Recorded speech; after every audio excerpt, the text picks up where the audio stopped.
nosso próximo palestrante é um cara apaixonado por mapa, por geolocalização. E na palestra dele, ele vai mostrar que mapa não é só para botar um pontinho em cima do telhado da empresa. Quero pedir uma salva de palmas para Luigi Delier! Não, mais palmas, vai! Galera que tá batendo palma fraco é porque só coloca o pontinho em cima do telhado, hein? Agora, Luigi, eu achava que realmente mapa era só para botar o pontinho em cima do telhado. O que mais que dá para fazer com mapa? Cara, tem muita treta que dá para fazer com mapa. Eu pretendo mostrar isso, manipulação, e a palestra inteira vai ser em 3D, então já começa por aí, né? Então... Eita. Tudo bem? Primeiro, é um prazer enorme estar aqui falando para essa galera muito melhor que eu, que não coloca ternário em produção, que já não é o meu caso. Aliás, quem gosta de ternário, estamos aí. Eu estou aqui hoje para falar de mapa, né? Como o Eric já anunciou. E o título da palestra é Map Visualization, IoT e Big Data. E nada melhor do que um mapa para representar o que eu vou falar. Eu não tenho slides, propriamente dito. Eu literalmente tenho um mapa em 3D que a gente vai ver funcionando. Isso aqui é o mapa todo, mesmo valendo. E aí eu espero que vocês torçam comigo para que funcione direito. Eu fiquei até as 3 horas da manhã ontem dando os retoques finais. O objetivo dessa palestra, principalmente, é abrir a mente só de vocês. Não vai ter código, não vai ter nada. E esse GIF não pode travar assim, né? Mas, enfim, o objetivo principal é abrir a mente e mostrar que mapa, como o Eric falou, é muito mais do que o que a gente talvez faz. Eu não estou falando todo mundo, obviamente, tem gente que faz o que eu faço também. Mas a grande maioria dos devs tem usado o mapa de uma maneira muito simples. E a gente pode fazer muito mais coisa, né? E aí, quem sou eu? Meu nome realmente é Luigi Delier. Minha mãe é uma mulher muito criativa.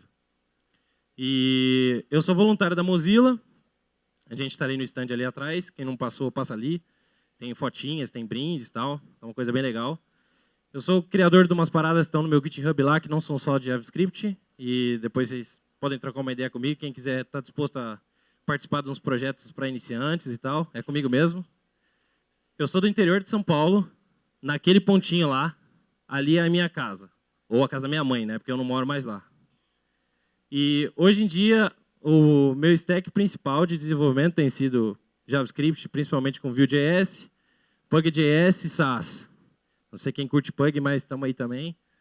E eu mudei recentemente para o estado do Rio de Janeiro, na cidade de Niterói, naquele pontinho lá. E eu trabalho numa empresa que é a Web Radar. Eu sou front-end e GeoDeveloper. GeoDeveloper é uma classificação nova que tem surgido recentemente agora entre os desenvolvedores de mapas. E eu trabalho especificamente no setor de novos produtos, pesquisa e inovação, numa empresa que chama Web Radar. É uma empresa focada em Big Data e IoT Analytics.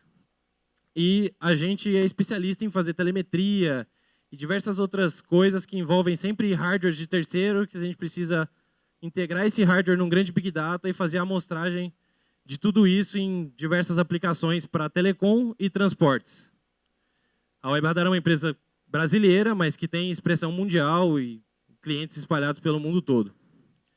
Tá, mas Big Data e IoT. O que é IoT? Né?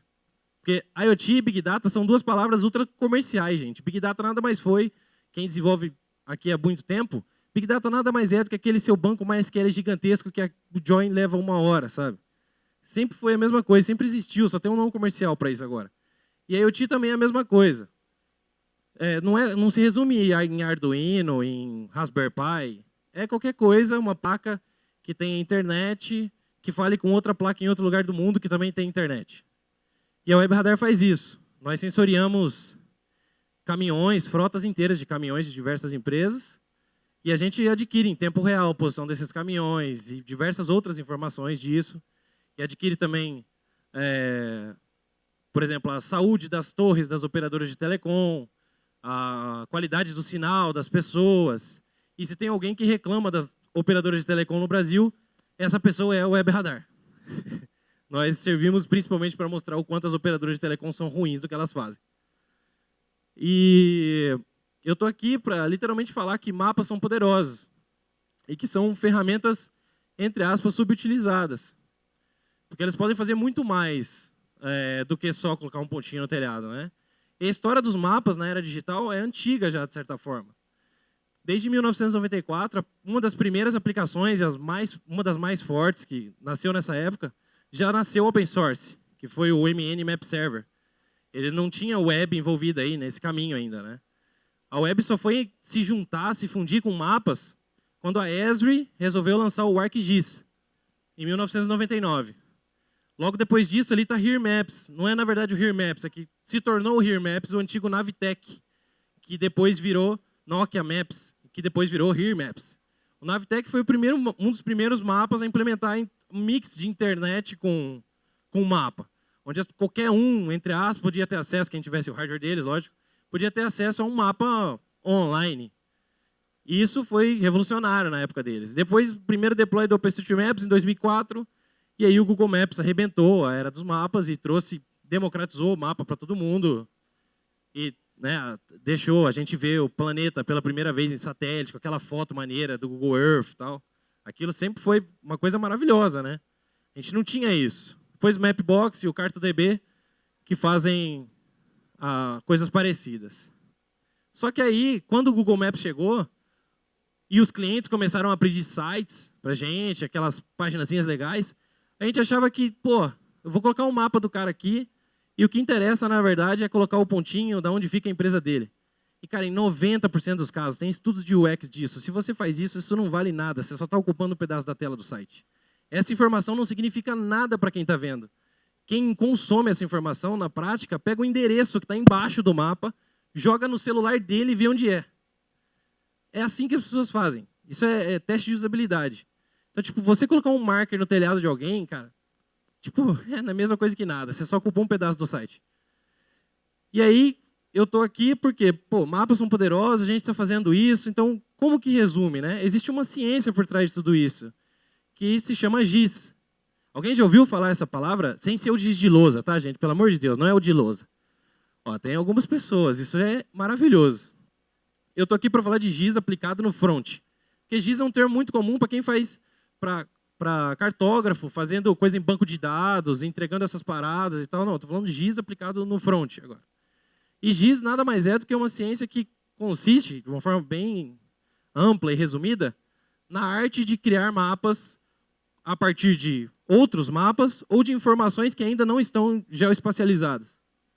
Você pega informações de diversos pontos e aí você faz uma amostragem disso em cima de um mapa. Isso é GIS. Toda vez que você faz isso, toda vez que você cria um mapa novo, você está trabalhando com GIS. E aí, quem é que faz isso melhor no mundo?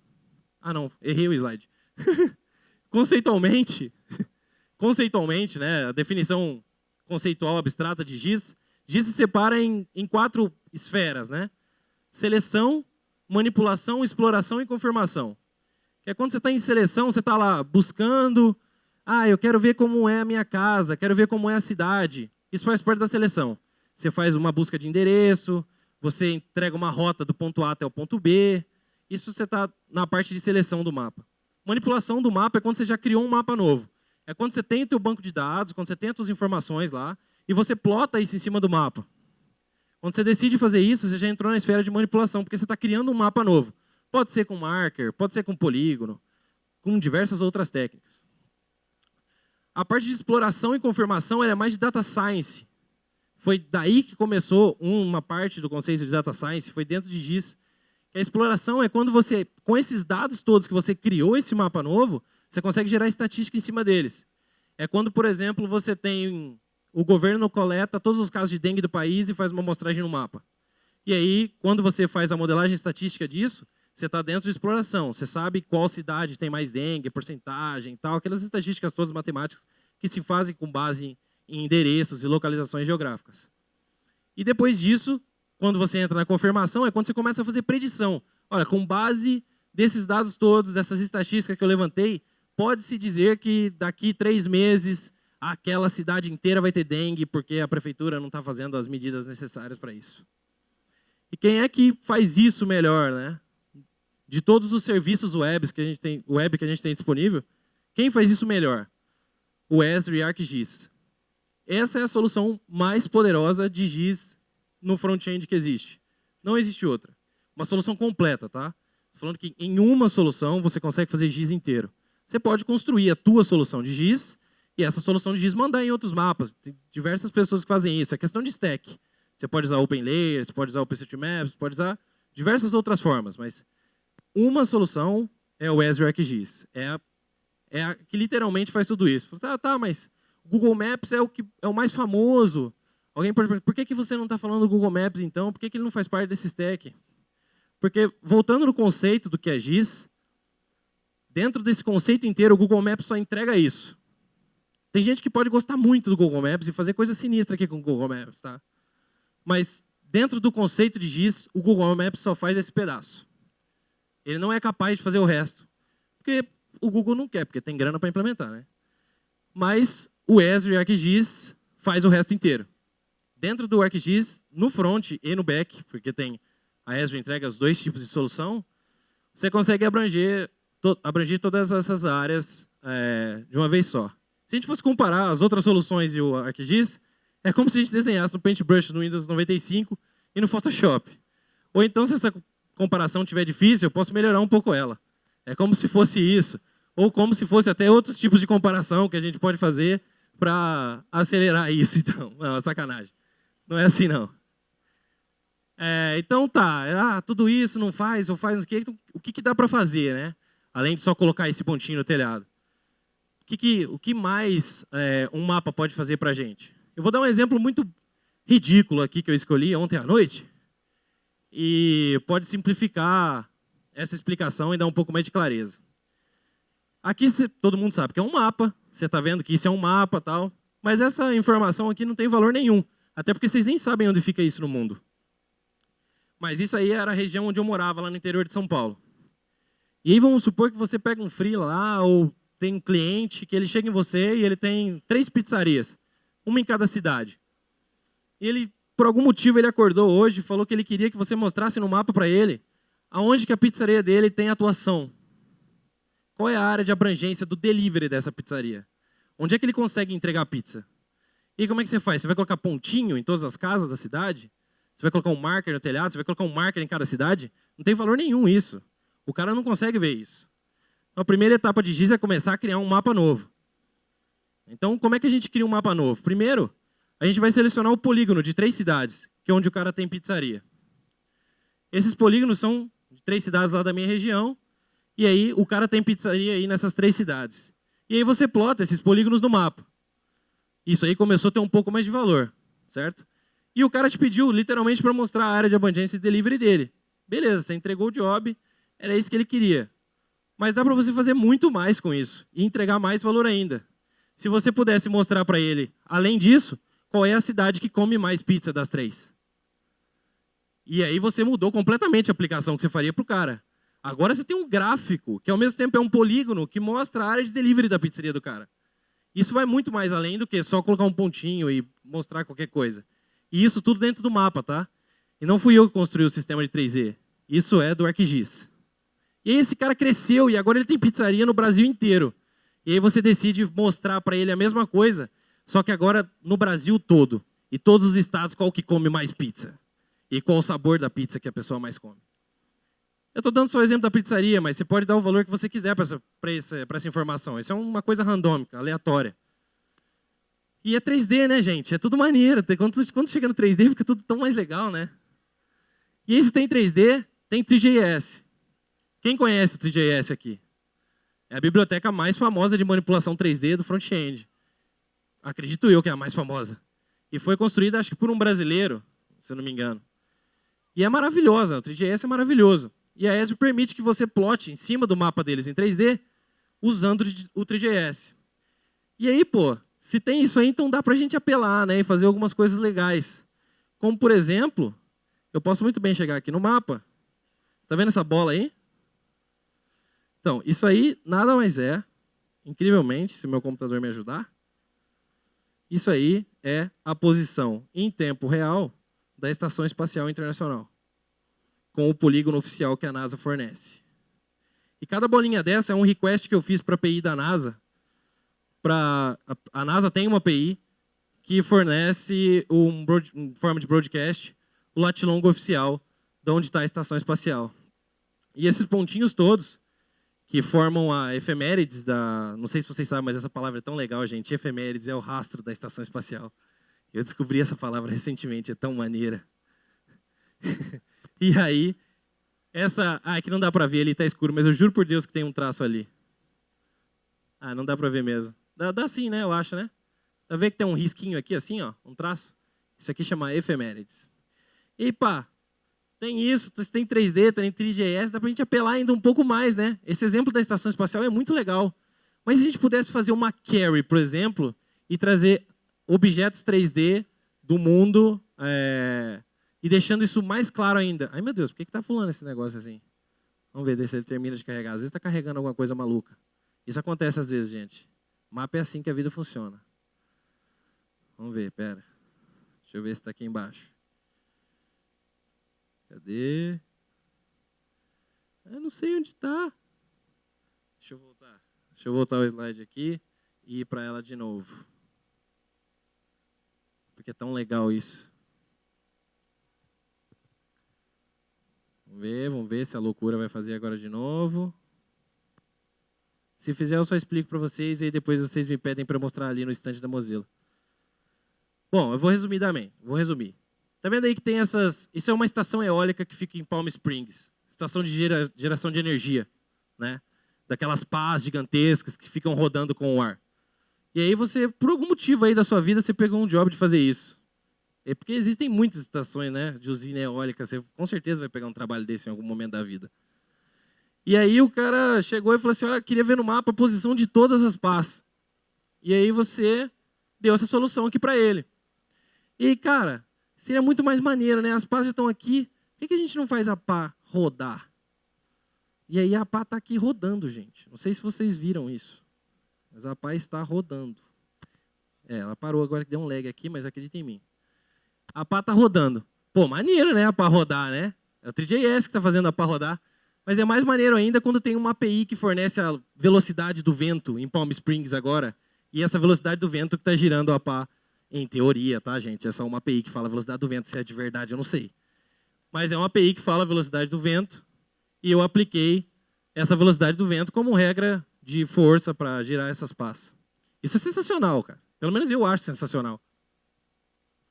Eu espero que vocês também achem. E aí, como é que a gente faz isso? A gente faz isso utilizando layers.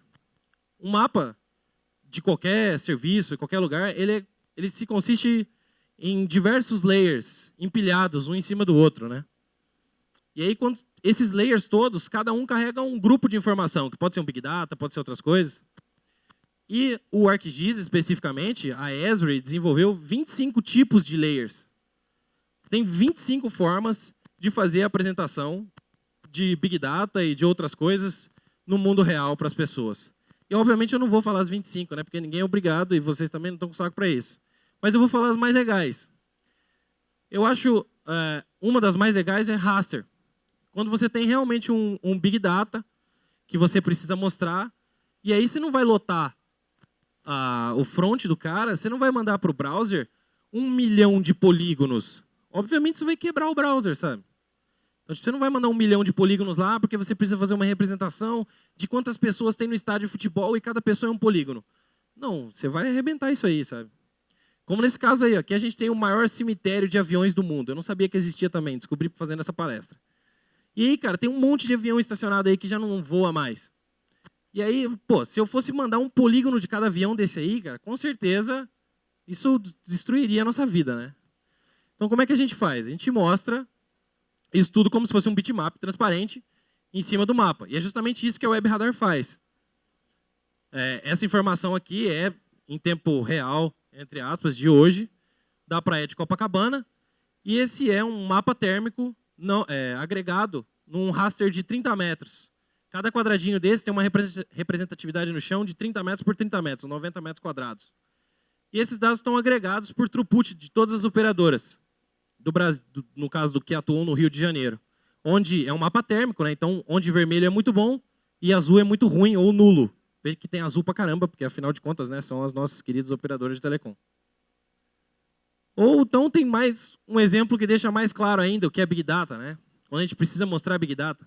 Se os dados de Copacabana são poucos, imagina se a gente chega em Hong Kong, e a Web Radar também tem dados sobre Hong Kong, e aí a gente começa a plotar a posição das pessoas, e aí aqui tá não agregada essas informações, não separada essas informações, é o dado cru que a Web Radar recebe de Hong Kong, e aí a gente tem o mapa de cobertura de Hong Kong, onde tem pessoas utilizando a internet. E tá, Hong Kong também não tem, aparentemente aí nessa imagem, não tem muita gente, né? Dá para mostrar um pouco mais ainda, então.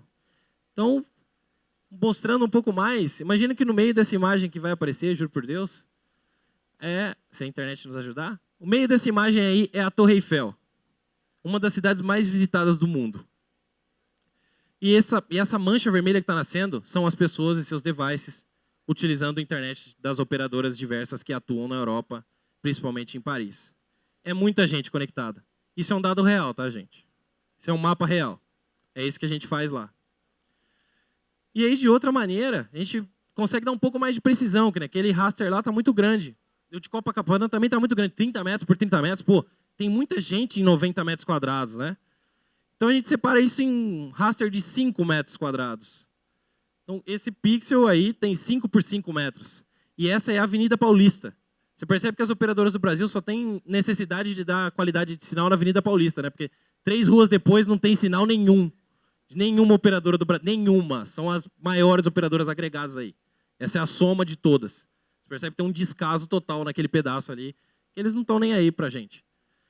E aí não é só isso, né? Dá pra gente fazer mais coisa. Imagina que você pegou um job aí que o maluco é dono de uma cadeia de mercados. E ele quer que você plote no mapa a distância de um mercado para o outro. O quanto um interfere no outro.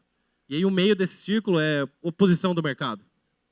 Ou até, se você trabalha numa prefeitura e você quer ajudar ela a forma de calcular IPTU, você compra lá, aluga um pedaço de um satélite que está passando em cima da sua cidade, e o satélite captura a assinatura espectral do solo, na hora que ele vai tirar a foto, e ele fala, olha só, naquele pedacinho amarelo ali, aquilo ali é tudo prédio. No pedacinho branco é tudo casa. No que é verde é só verde mesmo, mata. E aí você consegue fazer isso, você ajuda uma prefeitura a calcular IPTU, por exemplo. Porque afinal de contas ela está tirando, o satélite já está passando, gente, ele está tirando foto, você querendo ou não. Pagar mais alguma coisa para isso faz parte do negócio. Outro tipo bem famoso é o tipo vector. É quando você realmente precisa desenhar um polígono da vida real em cima de um mapa. E desenhar polígonos é uma coisa legal. E eu juro para vocês, isso não é um polígono, é só um maluco que pintou o logo do Batman no telhado no Japão. Eu só achei essa imagem muito maneira, porque ele representa o mundo real. E aí eu já mostrei um exemplo de polígono aqui, como aquele mapa das cidades lá, da pizzaria. Aquilo é um layer do tipo vector de polígonos com um layer do IBGE, que esse dado é aberto, público no Brasil. Também da mesma forma os estados, né? Então, esses são os estados do Brasil, e cada estado desse é um polígono. E cada polígono tem uma camada de informações. Você faz uma query para adquirir essas informações todas, esses polígonos e tal. E a gente está falando de 3D, né? Então, 3D é sempre maneiro. Outra forma bem comum que o pessoal está fazendo agora, é bem recente isso, recente até no próprio ArcGIS, é o Point Cloud Layer. É quando você realmente precisa pegar aquele Big Data que você faz em raster, mas você, de alguma maneira, você precisa mostrar em vector. Cara, eu preciso que seja polígono. Eu não posso que seja uma imagem estática, um PNG estático trazendo aquilo tudo lá. Eu realmente preciso que o usuário interaja com isso. Aí como é que você faz? Aí eu tenho um exemplo aqui maravilhoso de um avião, porque Point Cloud é gerado principalmente em aviões. Um avião coloca um laser embaixo e esse avião vai voando, entre aspas, um pouco baixo, em uma região, e esse laser vai escaneando a superfície da Terra. E isso vai reconstruindo a superfície totalmente em 3D. Isso aqui é um pedaço da Filadélfia, onde a gente tem um mar de pontinhos construindo um cenário inteiro em 3D com essa cidade toda. E esses pontinhos renderizam, tá? Quanto mais eu aproximo dessa parada, esses pontinhos vão se re-renderizando e vão melhorando ainda mais a precisão dessa imagem cada vez mais que eu aproximo dela. Gente, não fui eu que programei isso. Quem programou foi a Esri. Eu só falei para ela, olha só, meu layer, minhas informações estão aqui, meu Big Data é esse. Plota isso no mapa. E a Esri se virou e a API deles faz isso sozinha. E aí, se você tem essas informações, todas esses pontinhos, você agrega isso da forma que você quiser. Como, por exemplo, num mapa térmico de elevação. Eu quero que ele me mostre onde o azul é 0, é o nível do mar. E quanto mais quente, mais vermelho, mais elevado está o solo. Da mesma forma que em 3D também. Quanto mais eu aproximo, mais renderiza isso, mais melhora a precisão, etc. e tal. Outra forma maravilhosa é que se você também tem um Big Data e você também precisa mostrar isso em polígonos. E não pode ser um point cloud layer, porque você não tem um avião disponível escaneando a superfície da Terra para você. Não é todo mundo que tem isso, né? E aí aqui a gente tem um exemplo muito claro desse tipo de coisa, que eu também adoro, que é quando você precisa representar uma cidade inteira. Tem cidades como Nova York, por exemplo, que você vai construir um prédio em Nova York, não sei se vocês sabem, mas faz parte da legislação local, municipal, que você forneça o polígono em 3D da tua construção. Se você vai construir uma casa e nessa tua casa tem uma casinha de cachorro, ela é de alvenaria, tem que ter o 3D da casinha de cachorro.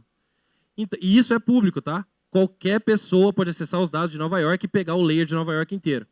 Mas aqui é no caso Helsinki, capital da Finlândia. E aí tá, tem todos esses polígonos aqui, é uma representação do centro de Helsinki. Pô, muito maneiro, né? Mas se a gente puder dar mais vida para esses polígonos, por exemplo, vendo a textura original de todos esses polígonos. Cara, eu fiz uma query no layer, no front. Não foi o banco que me devolveu isso aí. O layer tem tudo isso no front e eu só fiz uma query falando para ele me trazer a superfície dos polígonos. Ou então, eu faço outra query falando, não quero a superfície de todos, quero só dos que são comerciais.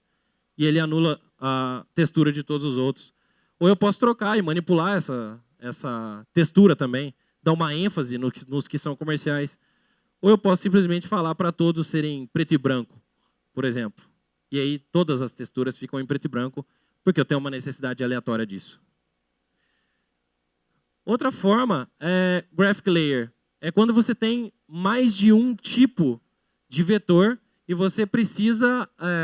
você tem uma demanda que você precisa mostrar e misturar esse tipo de vetor. Pode ser uma linha, pode ser um polígono, pode ser um círculo, uma esfera, um cone. E você precisa colocar tudo isso num layer só, porque isso vai ter uma legenda que vai explicar o que cada coisa vai ser e tal. E um exemplo maravilhoso disso é quando a gente olha para o mundo inteiro. E aí a gente tem um layer que foi atualizado em maio de 2017 de todos os cabos submarinos do mundo. Não está dando para ver direito aí, mas eu juro por Deus que está aqui. Eu vou aproximar um pouco mais para ver se melhora. Está vendo aí? Todos esses são os cabos submarinos do mundo. Que a hora que ele renderiza ele afina um pouco. Mas onde todos os cabos que conectam a internet do mundo estão conectados nos países. Esses cabos passam por aqui. E aqui a gente tem esferas conectando todos os lados, tem as linhas passando para cima e para baixo, tem polígonos fazendo a construção do lugar que recebe. Tem tudo isso junto num layer só. E aí, falando em coisas mixadas, né, num layer só, a gente pode também sobrepor layers e misturar essas informações que esses layers podem trazer. São camadas, literalmente. Pensa como se fosse o Photoshop de mapa. E aí você consegue plotar um layer sobre o outro.